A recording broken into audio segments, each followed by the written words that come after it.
10th question से continue करते हैं। एक्चुअली मेरे फ़ोन की स्टोरेज फुल हो गई थी। With reference to the lapsing bills on the dissolution of the Lok Sabha consider the following statements. जो बिल लोकसभा से पास हो गया है बट राज्यसभा में पेंडिंग है वो बिल लैप्स कर जाता है, तो पहला स्टेटमेंट गलत है। जो बिल लोकसभा से भी पास हो गया है, राज्यसभा के से भी पास हो गया है, फिर वो प्रेसिडेंट के पास है, प्रेसिडेंट ने उसको रिटर्न किया है for the reconsideration of the houses, तब वो लैप्स नहीं होता है, तो दूसरा सही है। A bill does not lapse when it is pending in the Lok Sabha and transmitted to it by the Rajya Sabha।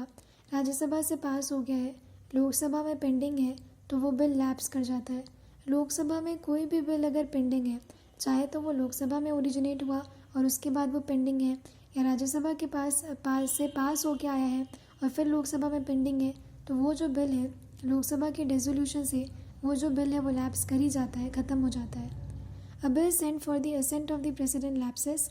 तो जो हमने प्रेसिडेंट के सिग्नेचर के लिए असेंट के लिए भेजा है वो बिल लैप्स नहीं करता है। Choose the correct statement in regard to the quorum. Quorum is the maximum number of members present in the house to before it transacts its business. इसका आंसर आप पहले दीजिएगा मेरा आंसर सुनने से पहले। कोरम क्या होता है? वो मैक्सिमम नहीं, वो मिनिमम नंबर ऑफ मेंबर्स होता है। Quorum is the minimum number of members present in the house to before it transacts is business. कि अगर उसको अपने कोई भी बिजनेस करना है, कोई भी मीटिंग करनी है, कोई भी बातचीत करनी है, उसके लिए जो minimum number of members present होने चाहिए उसको हम कोरम कहते हैं।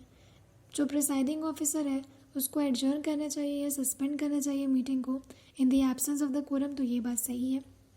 इन order to conduct a business at least 170 members in the Lok Sabha and 90 members in the Rajya Sabha should be present। ऐसा नहीं है, कोरम 1/10 होता है और लोकसभा का 1/10 निकालेंगे तो 55 आएगा और राज्यसभा का 1/10 निकालेंगे तो 25 आएगा, तो ये गलत नंबर है। तो quorum is the total members of each house including the presiding officer. ये गलत है क्योंकि कोरम क्या होता है? 1/10 होता है। With reference to the voting in the Lok Sabha consider the following statements.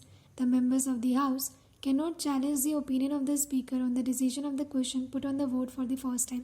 इसमें ये बोल रहा है कि मान लो हमने उसके सामने एक क्वेश्चन रखा कि आप इसमें हाँ बोलते हैं या ना बोलते हैं। अब उसके बेसिस पे स्पीकर ने डिसीजन लिया कि मैक्सिमम लोगों ने हाँ बोला है, बट हाउस को लगता है कि नहीं मैक्सिमम लोगों ने ना बोला है, तो वो चैलेंज कर सकते हैं स्पीकर के डिसीजन को। तो वो चैलेंज करेंगे और फिर स्पीकर क्या बोलेगा कि ठीक है अब लॉबी को क्लियर करो, और फिर से वो क्वेश्चन रखेगा कि हाँ है या ना है। और ये जो क्वेश्चन वो दोबारी बार रखेगा वो 3 मिनट्स और 30 सेकेंड्स के बाद रखेगा। तो ये क्या बोला? On the instance of the challenge on the decision of the speaker the question is reintroduce again after a lapse of 3 minutes and 30 seconds. ये सही है। With reference to the question hour consider the following statements.